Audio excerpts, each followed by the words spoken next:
collision with purpose, in pursuit of purpose.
Greetings, friends of the A Collision with Purpose movement.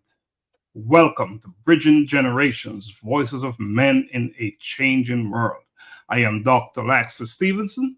This groundbreaking podcast delves into the multifaceted experiences of men across different generations in an area where societal norms and expectations rapidly evolve. This show offers young and older men a unique platform to voice their challenges, triumphs, and perspectives. Good evening. I'm Xavier Willcox, one of your hosts. Each episode aims to foster understanding and bridge the gap between generations, exploring themes ranging from masculinity and mental health to career dynamics and personal relationships. By bringing together voices from varied age groups, the show sheds light on the commonalities and differences in the male experience, encouraging open dialogue and mutual learning. So whether a teenager is grappling with the pressures of social media or a senior reflecting on the changing definitions of manhood, Bridging Generations is committed to uncovering the real stories of men navigating the complexities of a changing world. I am Juan Marcel, one of your co-hosts and moderators for this wonderful, wonderful broadcast and show. Doc, what is going on this week? Well, what is most obvious is that we have a different look tonight on this platform. Yeah. Yes. We have none other than Donna Thompson. Hi, Donna. Hi, gents. How are y'all doing? Lady Donna. Doing good. Hey, that's a new twist, Lady Donna. Lady Donna. Let's not break this out into a song, right? Lady Donna. I like that. Yes. Welcome. It's so good to have you on, and I know you have some powerful information to share tonight. But tonight we're going to be having a discussion about a big topic, right? We're talking about men's mental health, and as it is, male depression is such a big thing, and understanding the issues. There is a major gap with understanding what is going on. It's such a serious condition, but too many men try to ignore it or refuse treatment. So tonight we're going to learn about the signs and symptoms and what to do. So that's what it's going to be about tonight, gentlemen. And Donna. I'm excited about that. I think this is well overdue. It's time, especially this month is Men's Health Month. Exactly. And Men's Mental Health Month. Exactly. So this is just the perfect time for this conversation. So. Yeah, perfect time. So Xavier, what's been happening with you, man? What's going on with you? I just finished celebrating a birthday. I don't know if you guys seen it on Monday, but you guys can go back and check it out. But yeah, just celebrated a birthday, turned the big age of 23. So Woo! yeah. So dealing He's with 23-year-old things. You better slow it down, man. You're getting old, man. I know I'm about to look like you in about 2 days. You're gonna have to get some serious hair growing transplant or whatever they call it, and then you have to get the dye. Oh yeah. Yeah. Some jet black. Because okay. Well, it's not gonna look like that. Oh man. Yeah, but man, that was an awesome event we had. We had Monday night. You know, your family, your friends celebrating you. Yeah. You know, well, we're about building a legacy and celebrating life, and we had the opportunity to celebrate you, your life. And man, was that awesome! Yeah. A life worth celebrating. A life worth celebrating. So we should welcome our guests, those out there listening, watching this broadcast. We ask that you share it. Share it with the information we're going to share with you tonight. You shouldn't keep it to yourself. Be that river and transfer it, pass it on, get that information out there. So we just hope that you will share the broadcast, get it out there. So Donna, I know that you have some powerful information to share with us tonight. So what I'm going to do now is I'm going to bring up, where should we start? Let's start with this very important event coming up. What can you tell us about this event? All right. So yeah, on July 27th, 2024 at the Shiloh High School, we will be having the GIFs song competition. And basically it's a competition where you have various singers come together and they kind of, they compete, right? They compete for the Jamaica International Festival Song Competition. And then, of course, a winner is selected and all that great stuff. But it's an evening of fun-filled entertainment with singers. You're going to have dancers. Just, a great time to come out and support the event.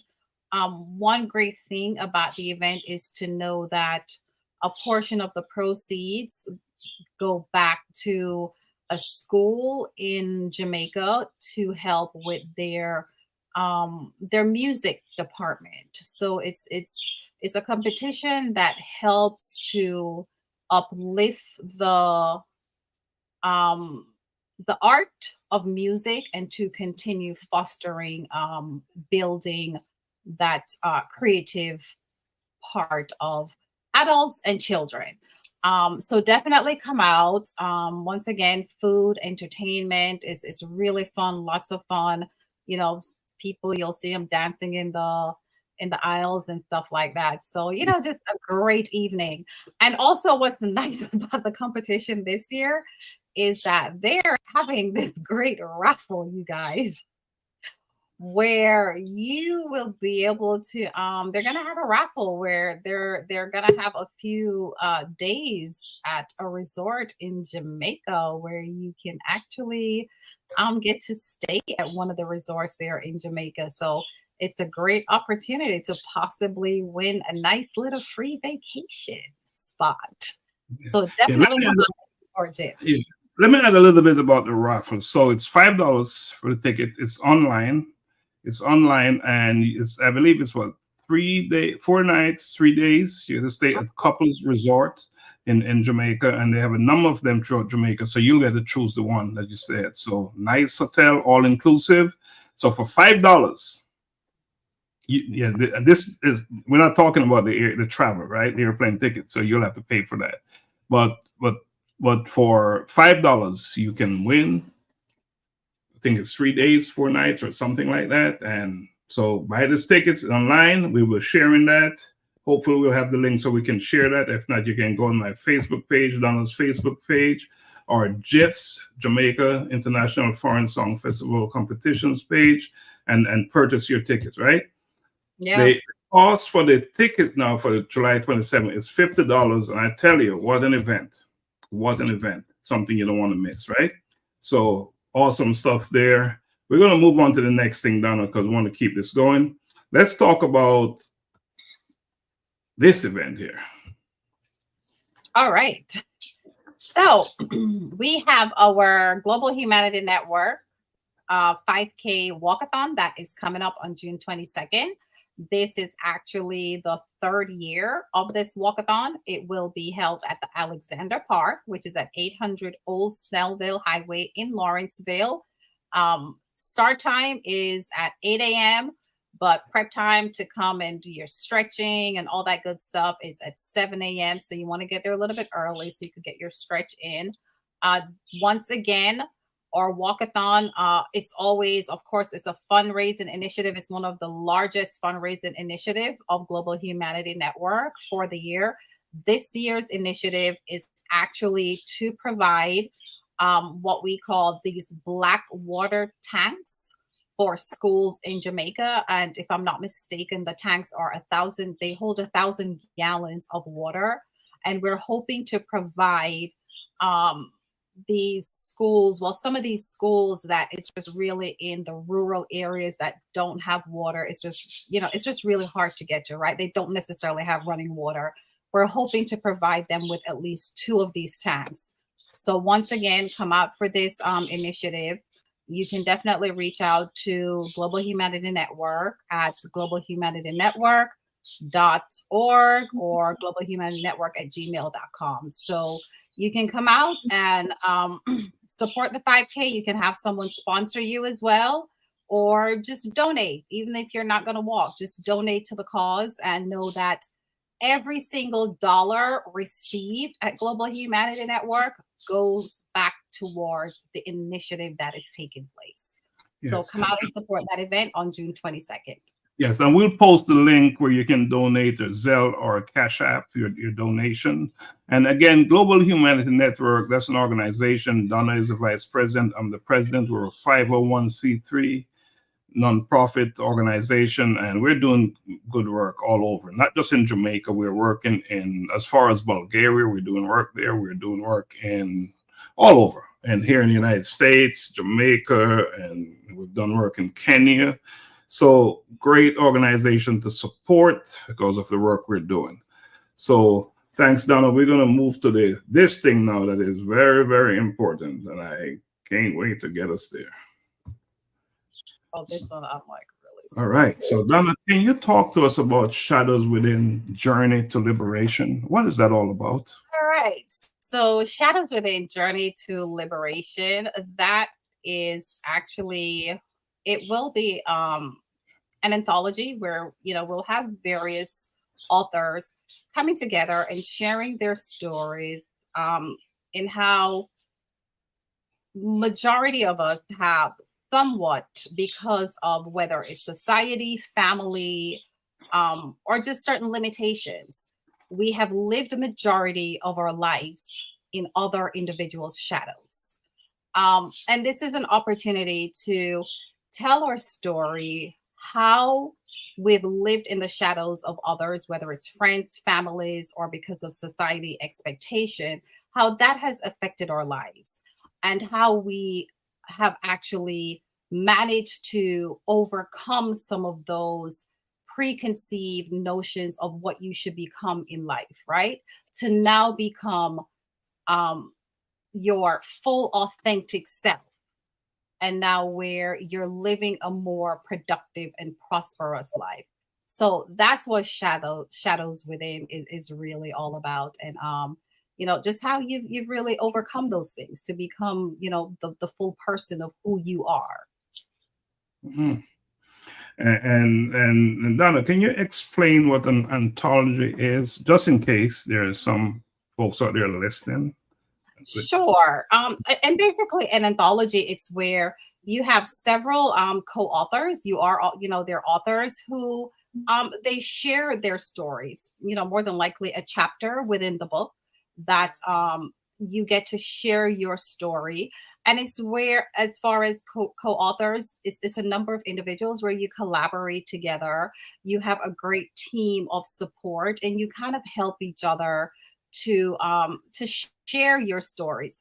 If you've never written and you like to write, and you have a story and you like to write and you're nervous about it, it's a great time and a great opportunity to come together and collaborate with individuals to get that story out. So you kind of like, build your own nice little team, a good support system where you help each other to get through that process of writing your story and becoming an author.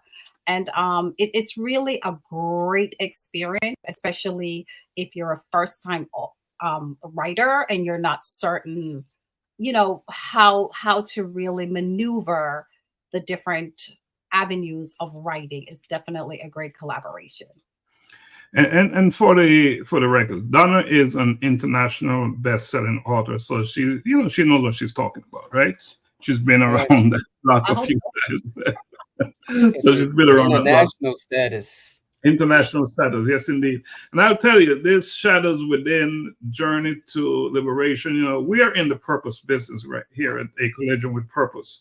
So we understand a little bit about people, individuals, friends, family who are in pursuit of their purpose, who are living, based on other people's expectation of who they should be and so forth. So this is all about that shadow Donna is talking about here. You see the shadow right in here? That's the shadow.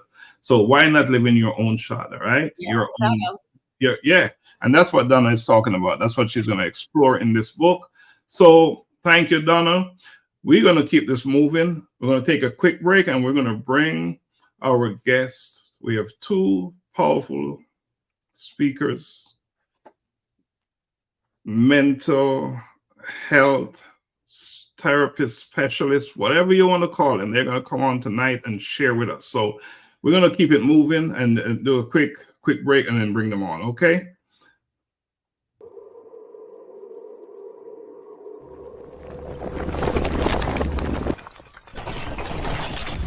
A collision with purpose, in pursuit of purpose.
Right, welcome back. The moment we've been waiting on. So Juan, can you do the honors and bring on our first guest? Yes. So, I have a brief introduction of our special guest. So who'll be joining us today is Dr. Erin Kimble, a seasoned clinical therapist specializing in treating clients with sexual health issues, grief, narcissism, LGBT plus, and social justice concerns. And of course, we discussed this with Men's Mental Health Month upon us. We couldn't think of a better time to delve into this crucial topic. Dr. Kimble he's been busy, y'all. So he's earned his Bachelor of Arts in Psychology from LSU, an MBA in Management from AIU, a PhD in Organizational Leadership, as well as a Master's in Counseling Therapy from Northwestern University. He's doing his work. Dr. Kimble brings a wealth of experience and expertise to the table, having worked and is working extensively with individuals from all walks of life, helping them navigate the complexities of their mental well-being. He is a senior project manager for DeKalb County, as well as a clinical therapy associate for both A Place for Me Counseling and Whole Heart Psychotherapy. He serves as the chair for the Hotel, Motel, Multifamily, and Tattoo Parlor task forces. This is where he promotes social justice through his research and writing of policy for social economic change. Throughout our conversation today, ladies and gentlemen, we'll be exploring the unique challenges that men face when it comes to mental health, dismantling stereotypes, and discussing practical strategies for fostering emotional resilience. So whether you're a man seeking guidance on your mental health journey or someone looking to better understand themselves, sit back, relax, and get ready for an enlightening discussion with Dr. Kimble on our show, Bridging Generations. Please bring him welcome on. The drum roll. Let's do the drum roll. Dr. Aaron Kimble, ladies and gentlemen. Am I muted? No, I'm good. Thank you. That was a great introduction. Thank you, Juan, and thank you guys for having us. Thank you so much. Very humbled. No problem. Welcome, Doc. Welcome to the show, Doc. Well, Xavier, let's bring on our other guests. We want them both on the stage at the same time. All right. So who I will be introducing today is Miss Sitara Marin. She is a mental health and sex therapist. So as a licensed mental health counselor associate, Ms. Sitara Marin provides psychotherapy to individuals ages 16 years and older. She earned her master's degree in clinical mental health counseling from Northwestern University, where she was inducted into the Chi Sigma Iota Counseling Honor Society. So she knows what she's talking about. She got honors with it. She also has a master's degree in spiritual psychology from the University of Santa Monica. Her primary therapeutic orientation is psychodynamic existentialism and sex therapy. However, she pulls from a variety of evidence-based theories to find a holistic approach that incorporates each client's background, culture, and environmental context. She enjoys her free time playing board games with family, going on culinary adventures, and sleeping in. So let's go ahead and put the drums together. Let's do the drum. Sitara Marin. Let's bring her on, Donna. All right, there she is. Welcome. I love the drum roll, guys. Thank you for having me back on. I love this group. And we just love to have you on. Welcome back, Star. So, we introduced both of you, but just want you to begin then. We can start with you, Doc. Just say a little bit of something about yourself from your perspective, not from us introducing you. I enjoy what I do, and I think that is probably one of the best things when you're looking for a career, is enjoying what you do. And when you enjoy what you're able to do, I think it's important because you bring all of yourself to whatever role that you're in. So again, I just want to say thank you. Thank you. And Sitara, can you so gracious as to introduce yourself as well? Sure. Xavier talked about the different areas that I focus on, and all of that really is to uncover identity. So I am big on working through identity with my clients and helping them to rediscover and to really claim who they are, so that they can pursue their purpose in life. I like to hear that purpose talk, right? Because that's what it's all about, right? And it's a good feeling to know that you're in the company of, there's 6 of us on here, and we're all either pursuing our purpose or living in our purpose, right? Isn't that an awesome thing? So tonight we're going to be talking about men's mental health. And that's a big deal. I think we all agree that's a big deal. So I want to lead off with a question, and Dr. Kimble or Sitara, you can take it, or you both can give an answer. So my first question is, I'm going to ask you to describe common symptoms of the depression, male depression, common symptoms. Male depression. Yeah. Male depression. Yeah, it's there's like overall depression, and I think men have a very specific version of it. So I'll kind of give highlights, and then Dr. Kimble, you can kind of fill in the gaps. But depression can look withdrawn. It looks like low motivation. It looks like sleeping a lot.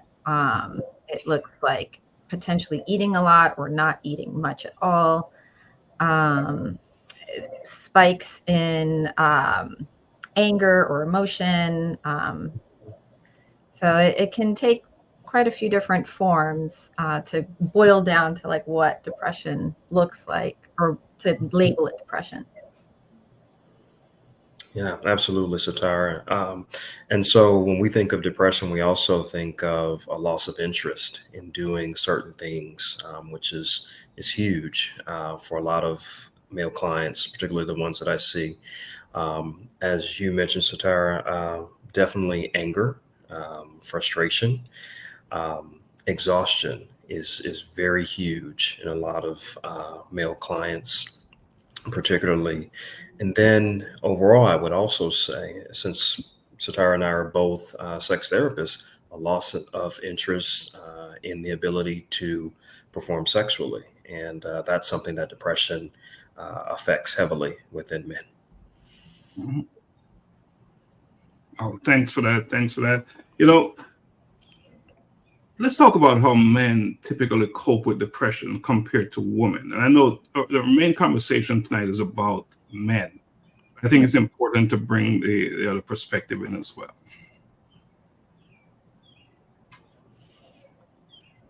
Yeah. Should I start? Yeah. Okay. It's a big chunky topic. Men. So overall, men are prohibited or thought down or less than of showing emotions in general. And so that ends up where, men are told not to cry, don't whine, don't complain, don't, and even too much joy, too much happiness is also not welcomed. The only emotion that can be acceptable is anger, but even still, you have to monitor and control your anger and demonstrate it in very specific ways that are okay. And so that ability to even kind of recognize that you're experiencing emotion for men, they lose sense of what that even is. They only recognize anger potentially, and then desire, right? Like, oh, I'm happy, and now then that gets turned into maybe more sexual desire. Yeah, I agree wholeheartedly. We're socialized realistically to be individuals who take out our aggression and take out our anger and our depression rather through aggressive means. So it's oftentimes why we are so good at sports. I mean, let's be honest. The reason being is because that's our outlet in order to, have some of this depression and anger and anxiety as an outlet. So when it comes to the contrast with a lot of women, specifically women are more emotional and they show their depression through emotional means, whereas men typically show our depression or anxiety through physical means. Or, and I'm sure you guys know this as well, I can speak personally, we shut down. So when we have a lot of anxiety or a lot of depression, our inability to talk, our inability to express our emotions is realistically a component of depression as well. That's good. I mean, even knowing what words to say. I mean, that's shut down. Like, where's the language or the vocabulary for that? Absolutely. So I guess the next question, just to follow up from that, would be, why might male depression often go undiagnosed or untreated? And I thought about that because, especially what you just said, about not knowing the language or even how to recognize it. So Yeah. And again, I want to echo what Sitara stated before and what I stated in terms of how we're socialized. So if we're socialized to only express in physicality, you often hear the term, that's just a boy being a boy or a man being a man.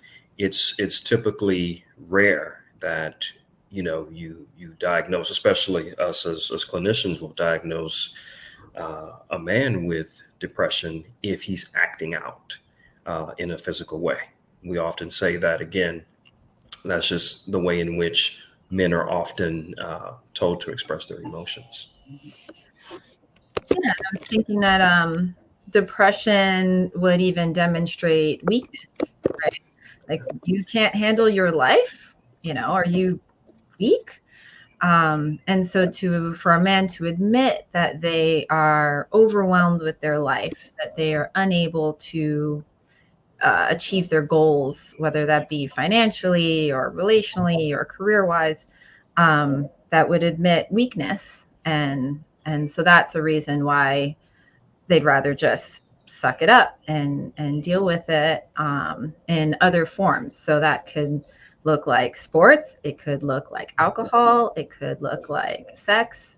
And those are ways that men traditionally have been coping versus coming to therapy.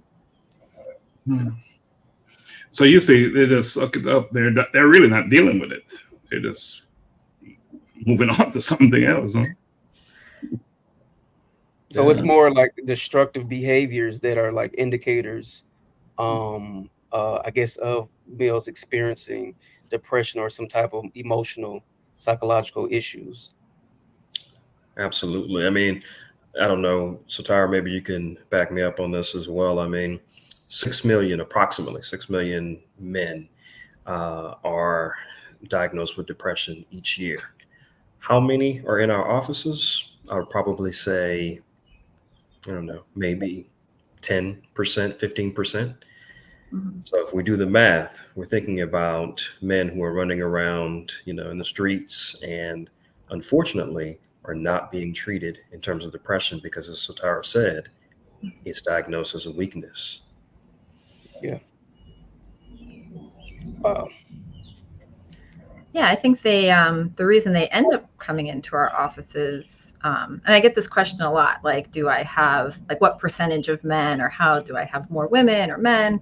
And I actually have quite a few male clients of all different nationalities, which is great to see. But many times it is failure in the bedroom, right? That's a reason for them to activate and figure things out. And they've already gone to the doctors and the blood pressure is fine and all of that stuff, and they can't make sense of it. So that's one of the reasons why. Or there's they're compelled in a certain way. They're not really understanding why they're feeling uninterested. Like I think you were saying, Dr. Kimble, not motivated to do work. They're suffering in some way. They're not performing in their other avenues of life the way that they have in the past, and they're confused and wanting to make some sense of it.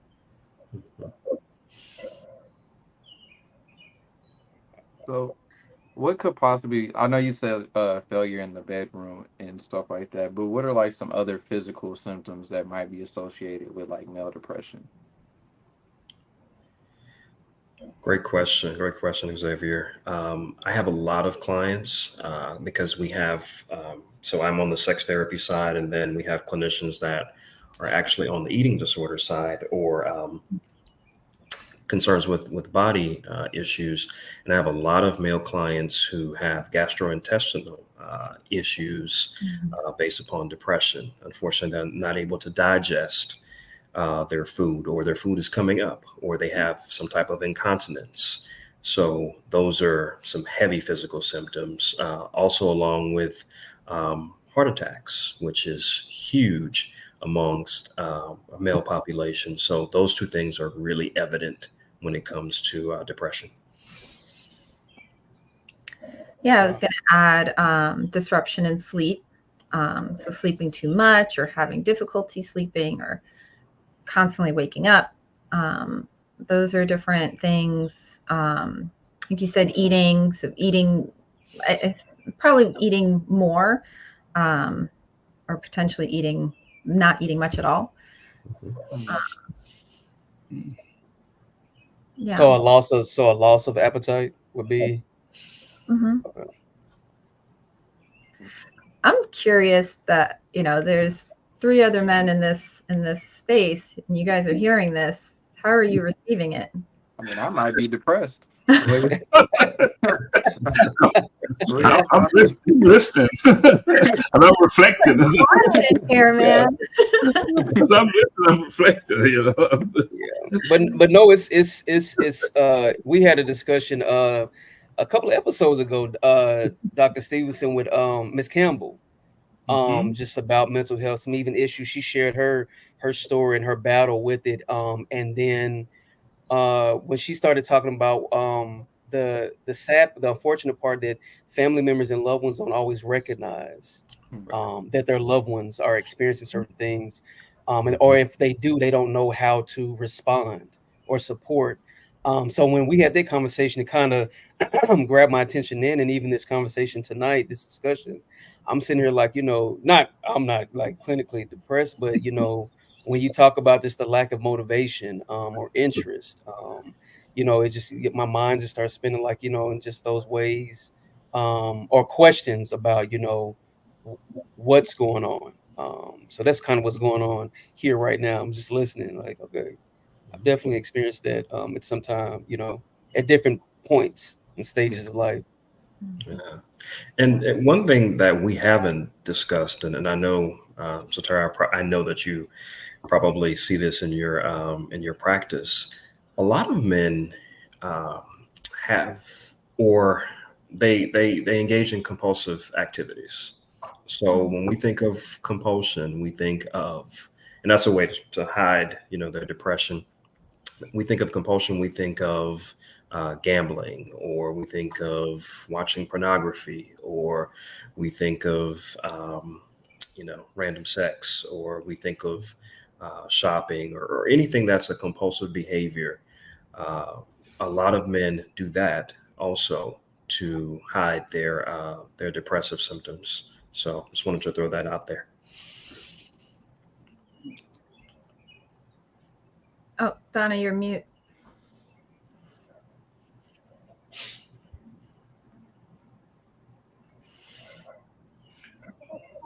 Oh, thank you.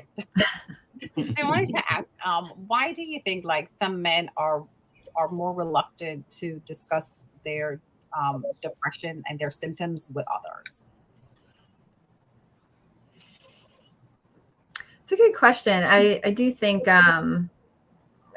upbringing plays a part in it. Kind of having male role models that they feel safe or comfortable talking to, or lack of.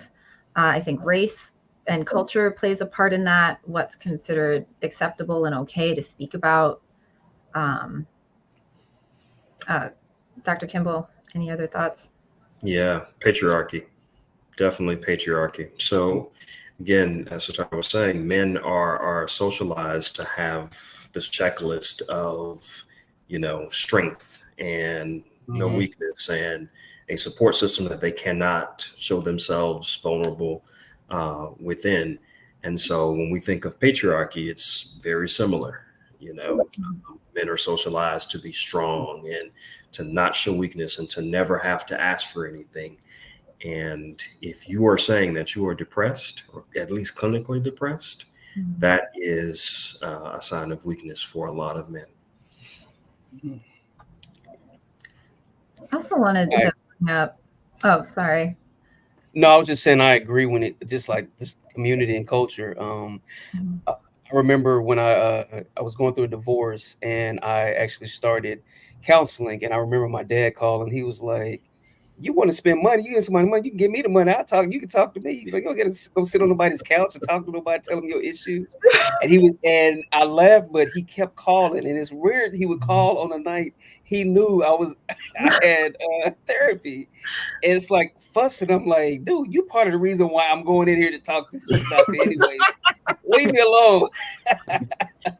But no, I just wanted to share that, like, yeah, because it's to hear that just growing up. A lot of my men, the men in my family, were from Oklahoma, so black cowboys. My dad's all American football player. Granddad and uncles are military. So it wasn't a lot of talk about that whole when you talk about you just being a boy. It's like, suck it up, you'll be all right. Get up, keep it moving. Even as a grown man, it's like, don't cry about it. Just go. Honestly, the conversation always, well, just go find another one. There's plenty of women out here. Just go get another relationship. As it was, I'm like, that's not it. But yeah, I think that is something that's plaguing our culture and community. Finding other ways, like you said, compulsive ways, destructive ways to kind of hide or mask what's going on inside. Right. As you were saying that, I was thinking about when I first get male clients like starting with me, it really is this like delicate dance, especially because I'm cis woman, and they will talk about all sorts of other things, and then there's like one moment that they'll say something, and I have to respond, very carefully, delicately. And even still, we could be working together for months and I'll point out some things, and it's not like this dialogue. It's more like they internalize, they hear me, and they'll process it kind of separately on their own, and then come back and say, I tried the thing that you talked about, or I was thinking about what you talked about. But we don't kind of go back and forth. It's more like they say a thing, I say a thing, they nod, they go and process it on their own. Yes. All right, so you're watching Bridging Generations, Voices of Men, and we are having a discussion about men's mental health, talking about depression and all those things that we need to deal with that we're not necessarily taking on as we should. And Dr. Kimble, earlier you said something about the numbers of men who are actually seeking support, seeking care. What are some of the risks for that seeking care? And I want you to more or less focus on Black men, because this panel, we have 3 of us on there, 4 of us on here, Black men, and let's talk about that. Yeah. Dr. Stephenson, you said something, the risk or the reward? I'm sorry, I missed that. The risk of not seeking treatment. Absolutely. Several risks of not seeking treatment. Abuse, or abusing your partner because you don't know how to handle your emotions. Not excelling at work. That's a huge one. And I have a lot of clients who come to me and are facing that because, unfortunately, they have nowhere to turn to. So it bubbles up and it's happening or showing itself at work. Not being able to be an effective father, that is huge. Or not knowing how to parent, that is a big thing. And then, of course, Juan talked about this, and maintaining a relationship is very difficult. If you're not seeking some form of therapy, it's very difficult to learn how to connect with another person if you are not, yourself, working on yourself, or not trying to be whole. So there's so many risks that are associated with not seeking therapy. What about suicide? You are right on it. I was just about to bring that up. So I was going to say that there's about 40% of men will have suicidal thoughts and or do some sort of self-harm. And that can look like, hurting themselves physically. It can look like burning or cutting. And so, those are all, having thoughts about death are not necessarily a bad thing.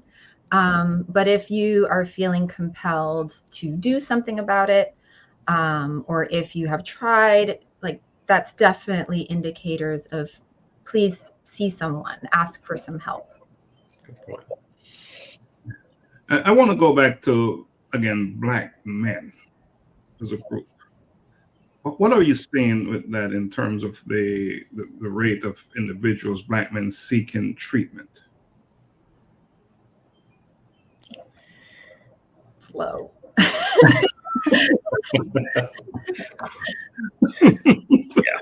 I have a quiet on this one. Low.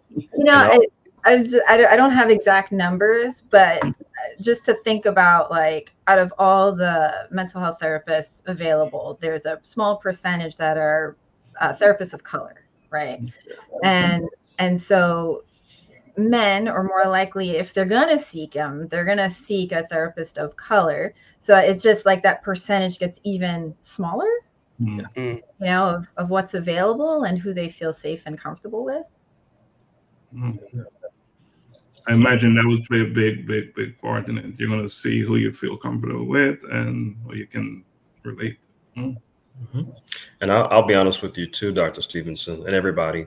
A lot of men are seeking counseling only because their partner, their girlfriend, their wife has said, look, you need to get some help. I don't know how many times I've heard that in the last few years. So, Tara, what about you in terms of? Yeah, for sure. It's pretty rare. I mean, I have a few who have just done it on their own, but it's definitely more likely that they're coming in because there's been some ultimatum that's been put in front of them, and so then that's another barrier. They're angry coming into therapy.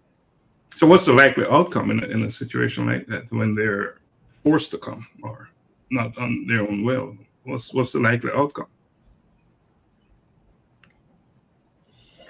Just like all my clients, I would say that it is based on their motivation to change. How sick of you are of your life? If you're sick of your life, then you're going to be motivated to do something about it. I'll say this too, to your point, Sitara. A lot of men don't recognize the work that it takes, the internal work that it actually takes to do therapy. It takes a lot of work. And oftentimes, a lot of men think that, especially my clients, hopefully they're listening. A lot of them think that we're just going to ask questions and we're not going to challenge them to achieve their goals. And that's simply not true.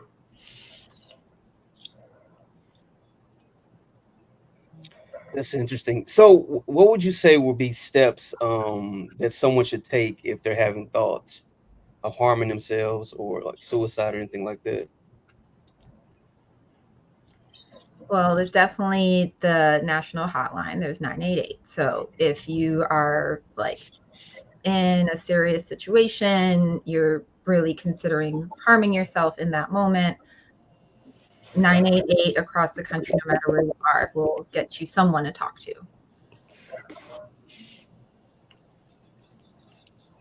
Yeah, absolutely.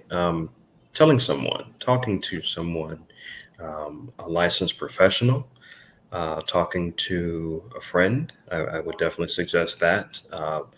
Oftentimes, people who experience deep levels of trauma often feel as though they're alone. And so with that being said, talking to someone, being able to express how they're feeling, I believe is an outlet for you to hopefully not feel as alone.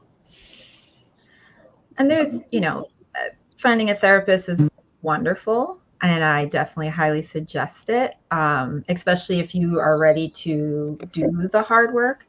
But like Dr. Kimble was saying, talking to someone, anyone, a best friend, a pastor, someone in your faith process, anyone who you feel safe with. But speaking it out loud allows you to not feel alone in whatever it is that you're going through. And I think for men, what I've noticed is that they're pleasantly surprised. Much of the stereotypes and the conceived notions are not necessarily true anymore. Men are allowed to have emotion now, and it is more welcome than I think it was previously. So many times it's met with more welcome than they think. Yeah, absolutely. And you know, I don't know if this is something that's widely known.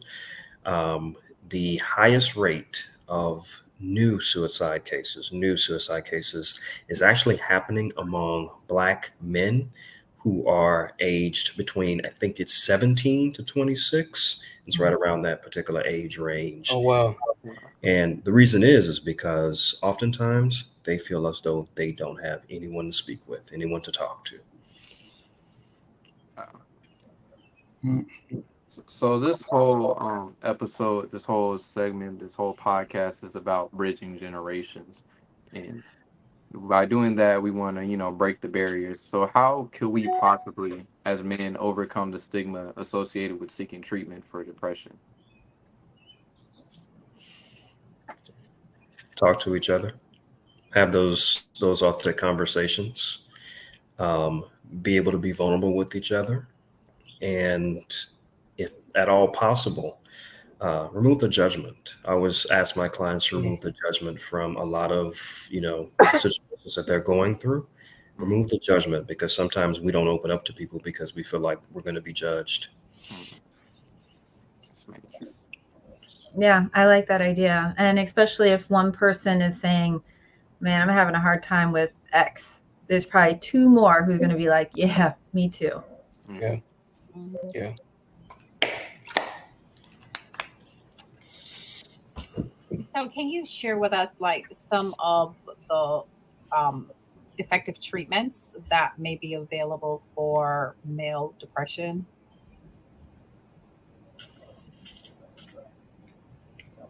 Yeah. Like, gonna go first. Yes. So, you know, there's different therapy models that work with depression pretty well.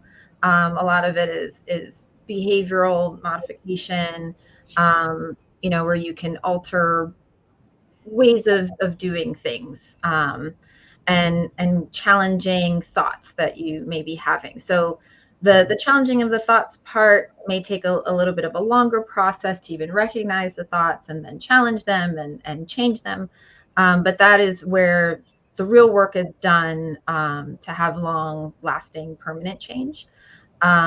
There's also medication that can kind of get you over the deep dark hole, right? Where you can then be able to process. And I know there's a lot of stigma around taking medication for mental health.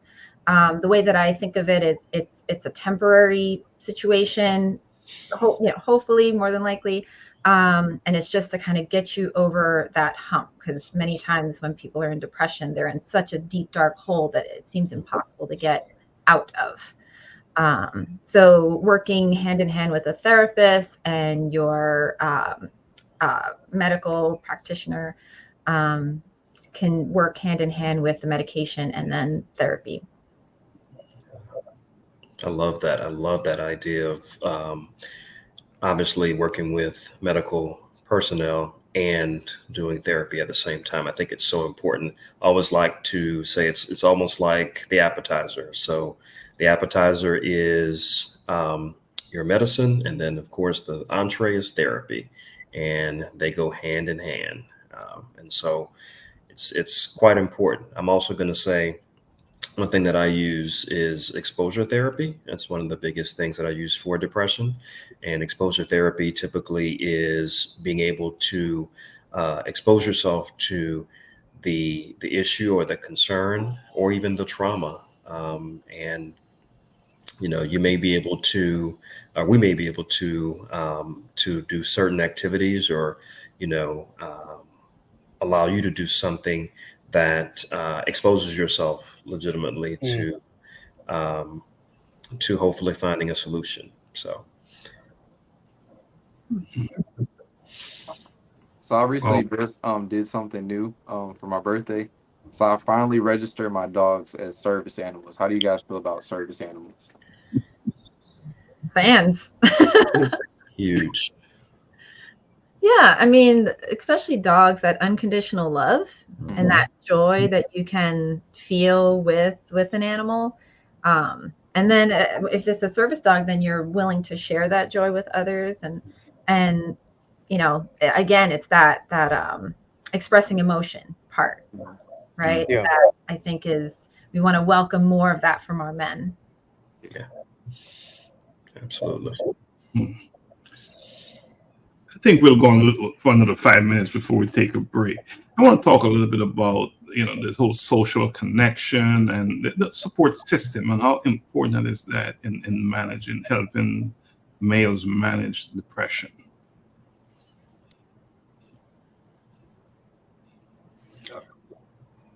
Yeah, it's all right. It's so important to have a support system or people who are in your corner, and that's the way in which I always phrase it to my clients. Who's in your corner? Who is someone who's going to cheer you on, who's going to be real with you, who's also going to support you, who may provide you, as we were talking about earlier, provide you with a lifeline so that you can get some things off of your chest and not feel judged and provide a safe space. So that support system is probably number one or number two on my list when it comes to coping mechanisms.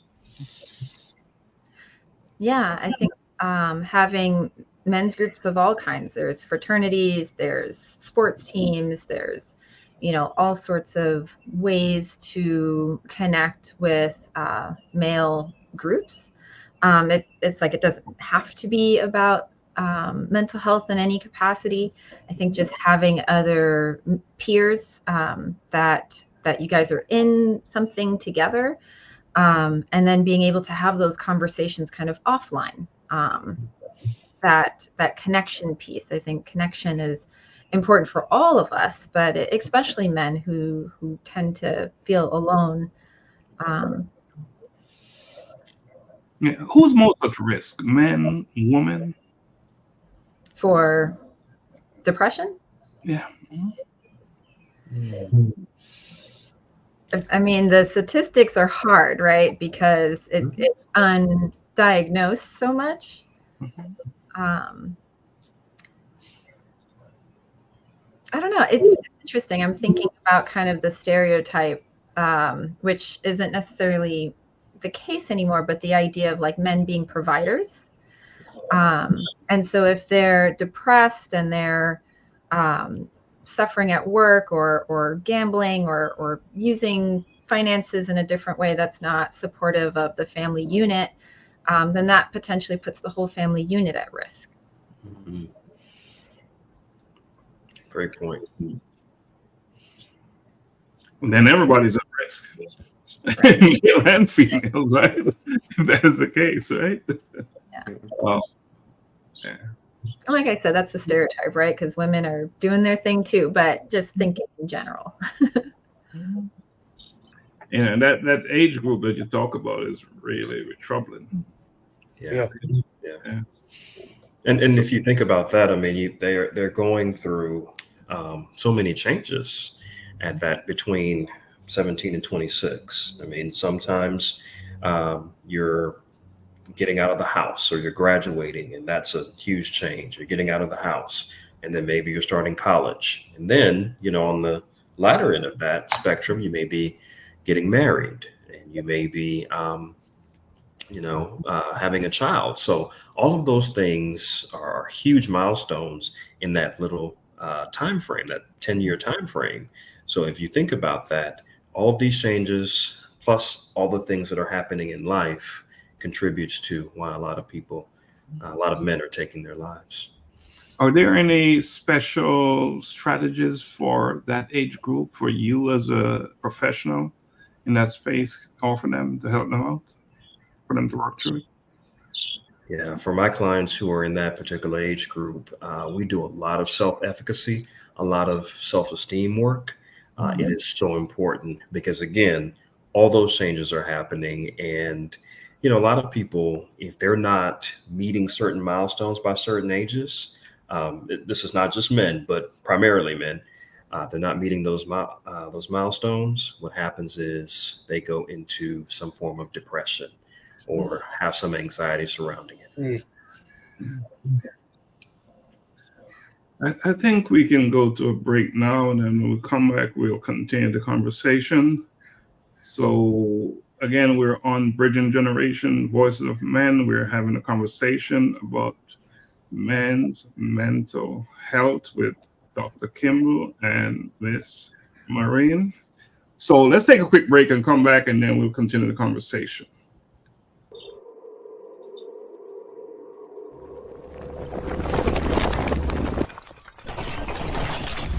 A collision with purpose.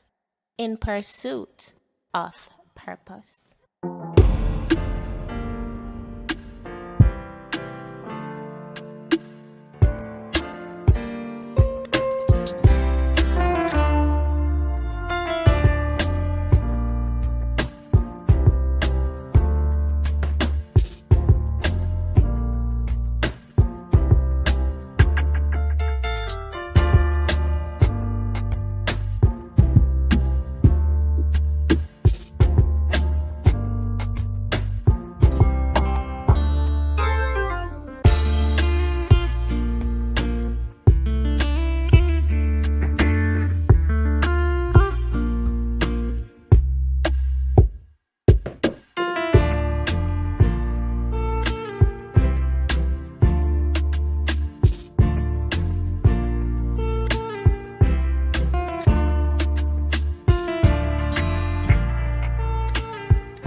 Welcome back. Welcome back. Bridging Generations, Voices of Men.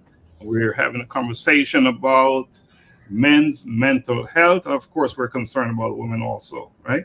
Because it's a unit. It's a coming together of all. So let's pick up with the question. I think Donna, you're up.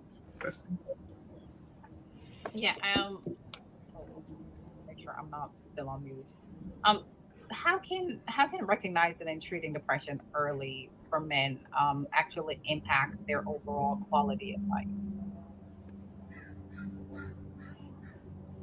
Yeah, I can take this one. One of the things that I work on with my clients is the increasing awareness of themselves, of their thoughts, of their beliefs and values, really kind of cultivating their identity and who they are and who they want to be. And that allows them to be solid and steadfast. And so they can then handle all the different things that happen in life and all of the various people and emotions and the upkeep of the family unit that they're a part of. So, addressing things early allows them to really have that capability that once you increase your level of awareness, you don't lose that skill.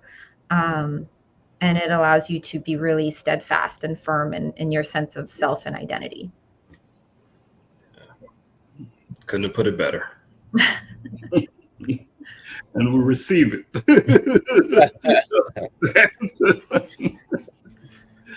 Oh, wow. Oh, Xavier, I think you're on.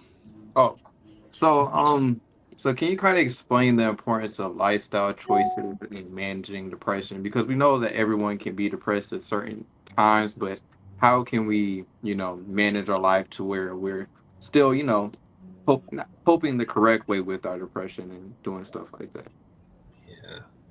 I think it's so important to have some positive, I don't want to oversimplify it, but to have some positive outlets to be able to express yourself.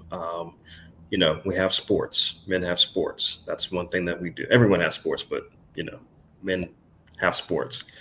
And then, of course, being able to, have that support system that we've talked about. That's so important. Also, being able to have, different avenues of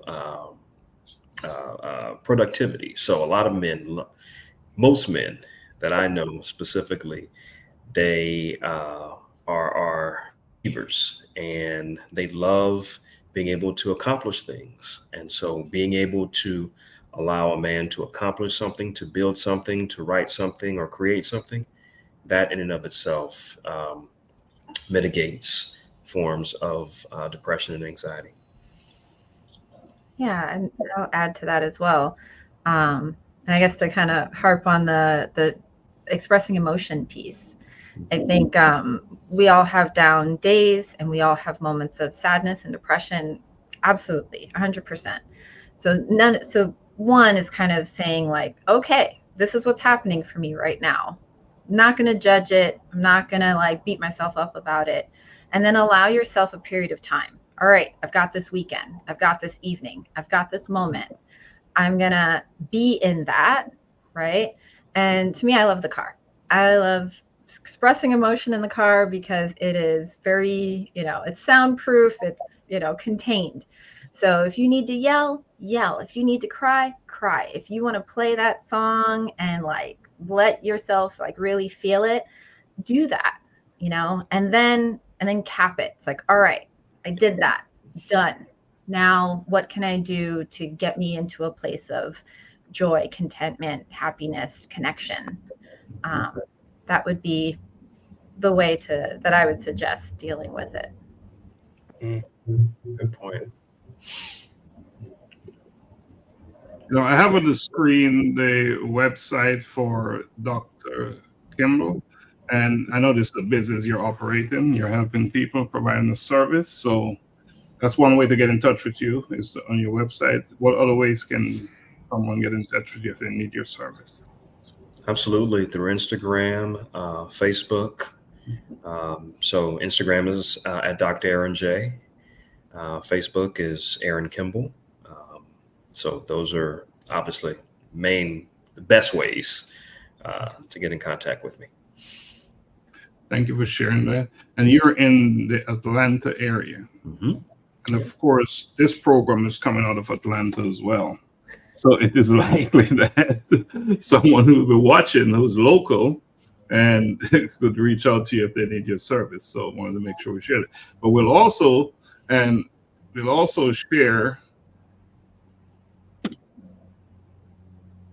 Sitara's information as well, because this is a global program, right? It's seen everywhere, not just in Atlanta. You know how the internet works, right? It's everywhere. Right. So we're sharing, Sitara, we're sharing your program as well. And how else can someone get in touch with you for your service? Yeah, well, I'm still in the United States, so I'm in Seattle, Washington. But yes, I'm also on Instagram at Sitara Marin Therapy. I'm on Facebook, just under Sitara Marin.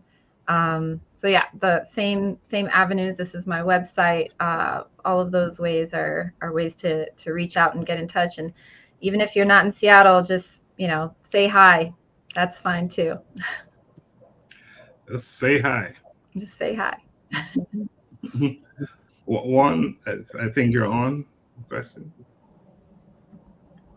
Well, I was just thinking about when we were just talking about ways of coping and different things and different avenues to take. So what I want to ask is, do you guys think that activities and hobbies are good ways to help improve mental health? when it comes to men with depression? Staying active. Absolutely. We know of this. There is such a thing called seasonal depression. And oftentimes it comes typically in the winter when there's less daylight, there's less activity. You're typically more at home and inside and so on and so forth. When it's beautiful like it is now, hopefully not too hot, but we're encouraging men to get out because activity increases endorphins, and endorphins increase, the serotonin in your mind. And when serotonin is increased, then what happens is you are typically happier, you're typically healthier as well.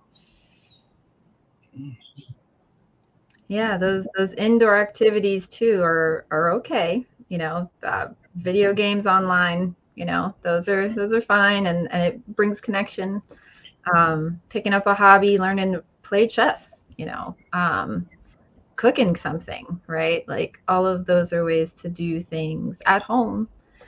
Doesn't have to be frolicking in the sun.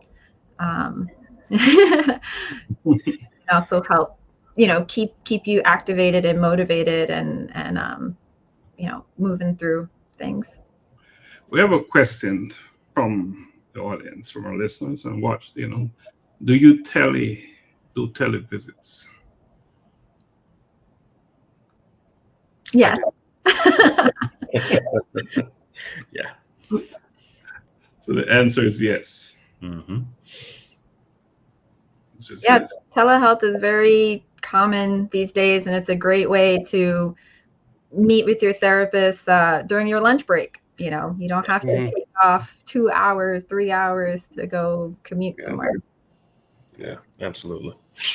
There's an observation. Once average person hear the word therapist, it's pulled back into that shell, go back into that cocoon. Does counselor feel better? They hear the word therapist. It's like one of those words, right? Go see a therapist. There's, so how do you help someone to overcome that?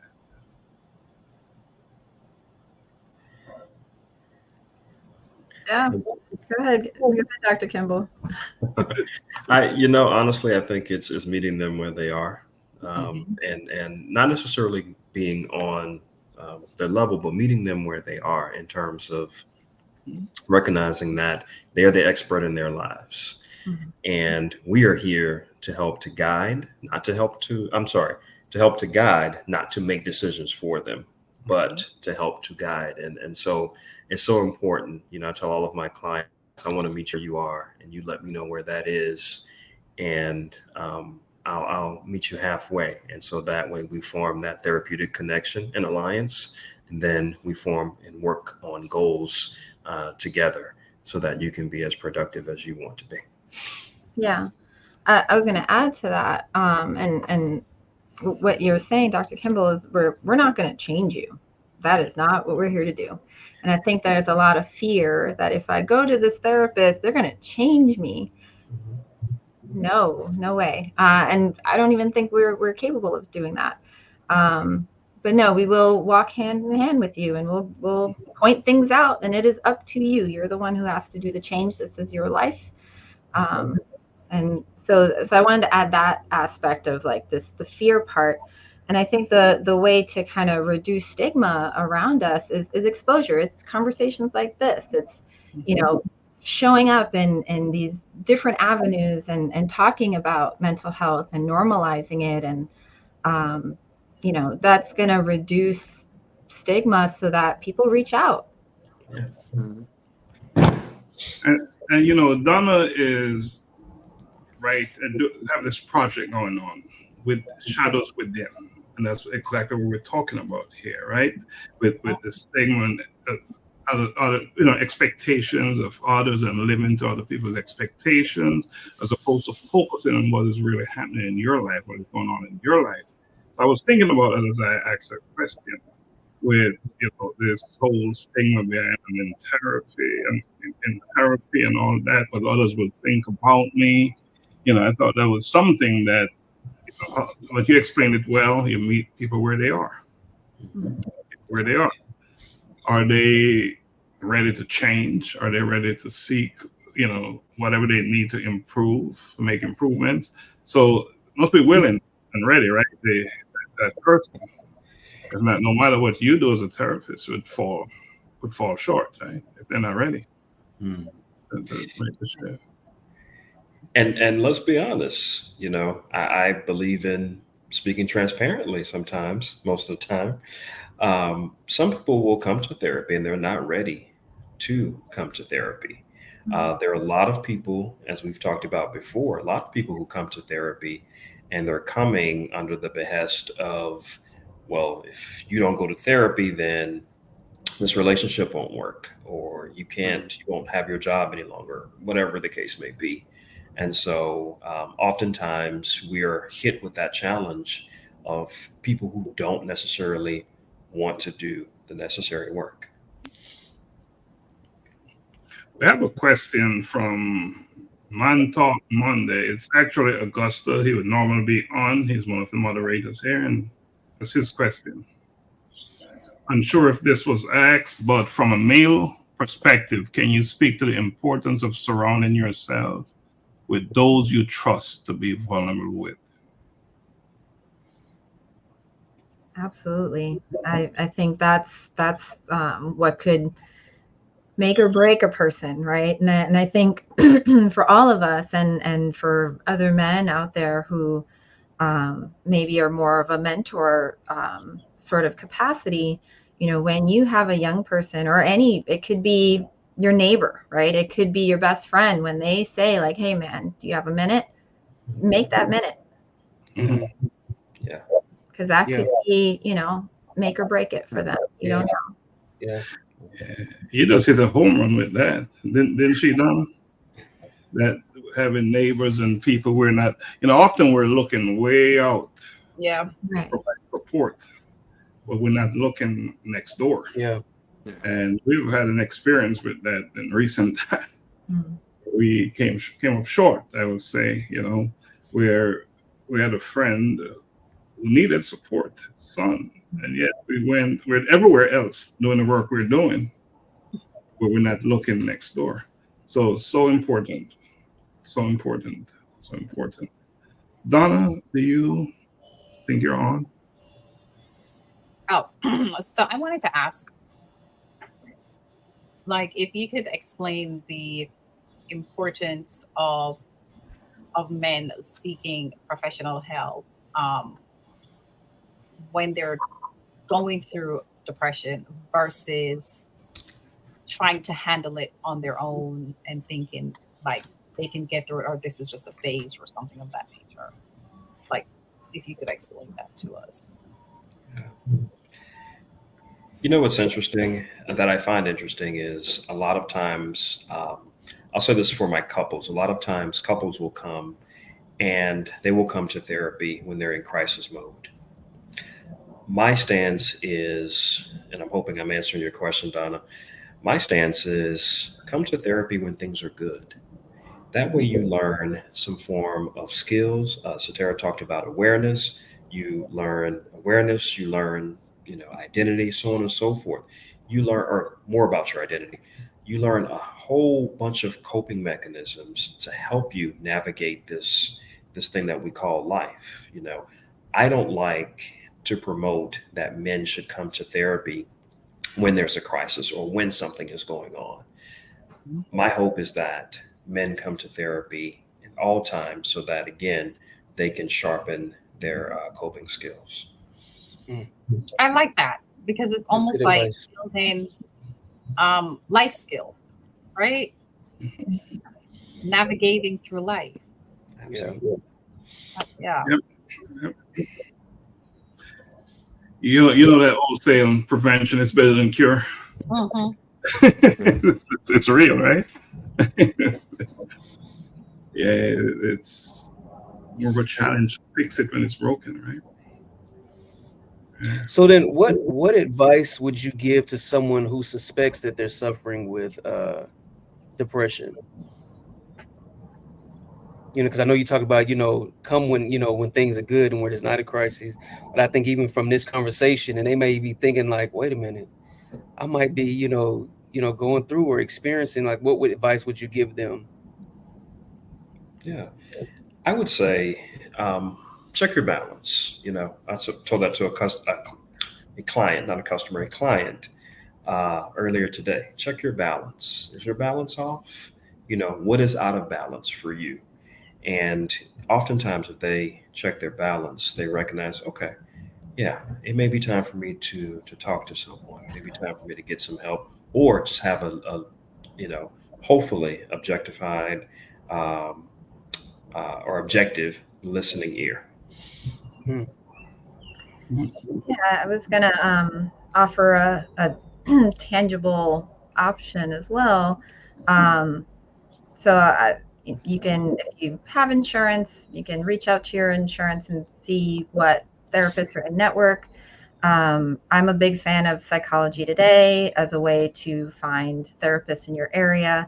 You can search by depression or men's issues, as well as for your insurance or not. So if, I think Dr. Kimble and I, we are definitely welcome and open to having clients, additional clients. However, we may not be in your area. We might not be the fit. And so definitely seeking someone who feels like a good fit, and maybe just even saying, let me go 3 times. 3 times, let me see how it feels, right? And see how it goes from there. I'm going to share a link from the Mayo Clinic if you're out there and you're watching this program. It's an interesting article here. Just check it out and see what you can pick up from this. I went online and did some reading, and needless to say, I was a bit surprised. Until you you're confronted with this situation, or someone directly, it's just another thing, right? It's just another thing. So this awareness that we're creating on this platform today, we're just hoping that it will do lots of good out there. And just check out this link here I just provide, and just encourage, if you're watching and you have some challenges, or someone who you believe has some challenges, have a conversation with them, or just make the referral, whatever you need to do. We're coming real close to the end of our conversation tonight about men's mental health, and what a conversation we've been having. We have as our guests, we have Dr. Kimble, and we have Miss Marin, all the way from way across the country. Dr. Kimble is actually from Atlanta, but before we close out, I'm going to ask, let's start with Dr. Kimble. Is there anything else you'd like to add that you haven't said but you would like to say?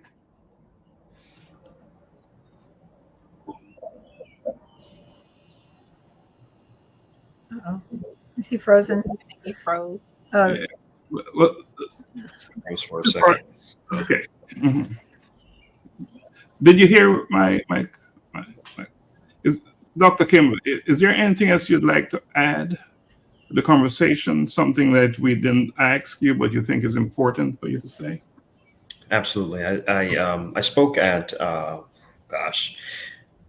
late last year, right before Christmas. I spoke at a conference for women. Interestingly enough, all Black women. And one of the things that's important is oftentimes we don't check on our strong friends. And so I implore you to check on your strong male friend, see how he's doing, see how he's managing, see how he's navigating this course of life, and see if he needs some help. A big question that my friend asks me all the time, and I like to ask my clients, I like to ask my friends, I love to ask my brothers, is how is your heart? How's your heart doing? And so please check on your strong friend and ask him how his heart is doing. It's powerful. We appreciate you saying that. Yeah. It's quite often we don't do that, do we? Yeah. Take things for granted. He's okay. He's doing fine. He's always out there helping others, right? So he's good. Yeah. Not always the case. Miss Sitara, Yeah. same question to you. No, I love that Dr. Kimble said that. I that is so true. We hear a lot of strong people talk about no one checks on them. So I love that. And a good reminder for myself too. I'm going to do that after this. We talked about some heavy stuff tonight, and so I just wanted to kind of just bring it back that we all have moments, right? That we are allowed to experience all of the range of emotions at any time. So just the idea of being sad or depressed does not make you odd or weird or strange. We all have those moments. And also, there is joy and peace and love out there, and you can have amazing relationships and thrive as a man as well. So I don't want to just like paint this picture of like it's all doom and gloom. It's there is a lot of light, and I love that like topics like this would never be talked about 10 years ago. So just even the fact that we have this platform to talk about this just means that things are changing, and that there's a lot of hope. Awesome. There is hope. Lots of it. All right, so we're going to go around the room, and Xavier, can we have a closing comments from you, please? All right. Well, thank you both so much for joining us tonight. I'm definitely about to call my mom to go use up some of this last little bit of the insurance that I'm on to figure out what doctor I need to go to in my area off the insurance to only have a few more years. I'm definitely going to take a look into that so I can get in before something goes crazy. Well, not crazy, but something goes. But yeah, go in while I'm good. Right. Well, you see, Dr. Kimble is in Atlanta. that far away now. Whoa. Yes, Juan, can we have your... Yes, well, first I just want to thank you, Dr. Kimble and Sitara, for being on. Great guests, great conversation. We appreciate your time. To our audience, I always stress, just choosing you at the end of the day. And just from this conversation, if you have an inkling about anything, talk to somebody, please, and don't wait for somebody to recognize that you're not yourself or don't seem yourself. It's okay. Call somebody, talk to somebody, do your research, whatever it is, and choose life. As Sitara said, there's a lot of hope out there. I can tell you firsthand that it does get better. It does. So choose you. Choose you. Done.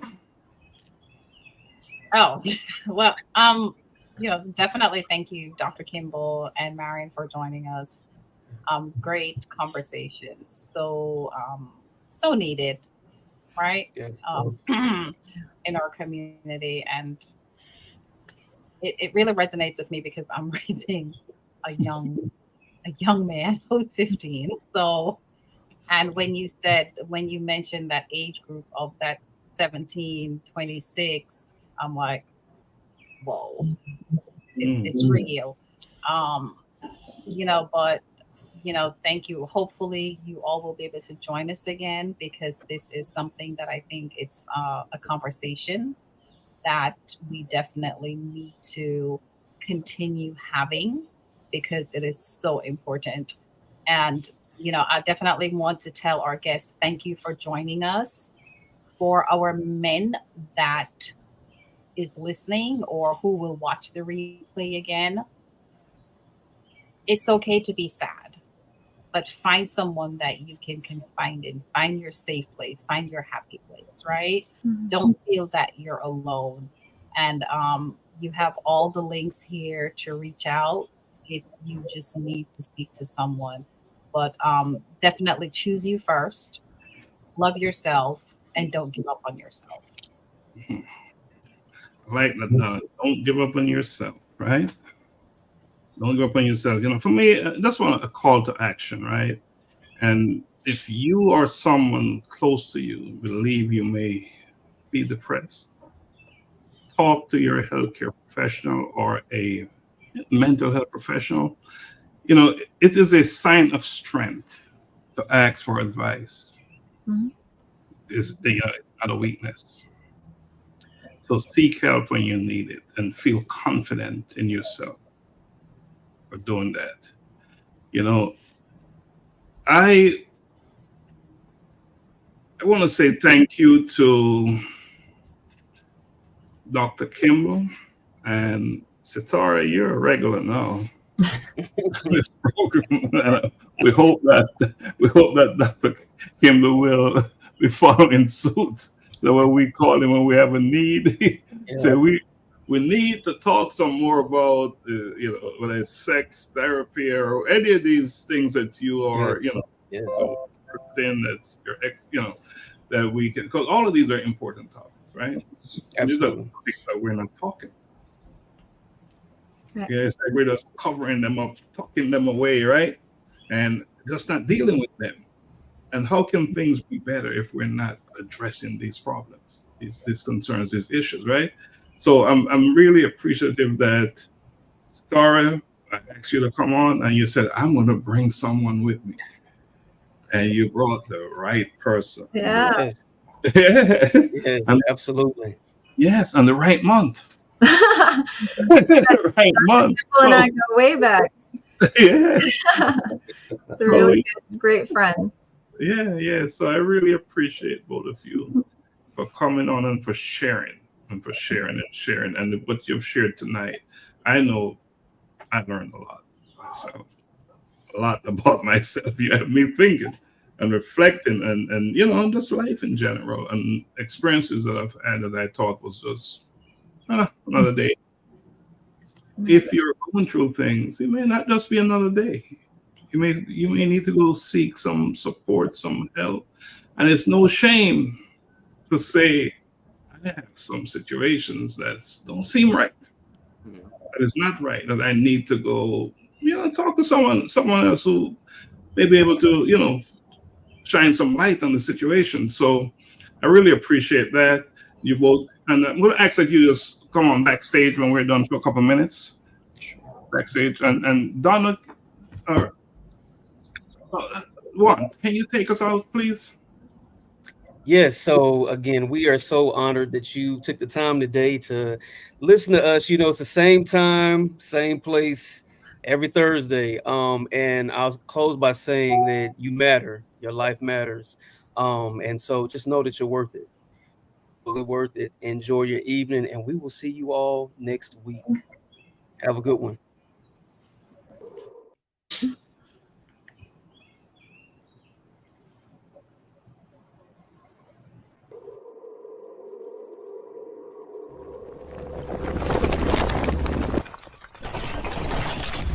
A collision with purpose. In pursuit of purpose.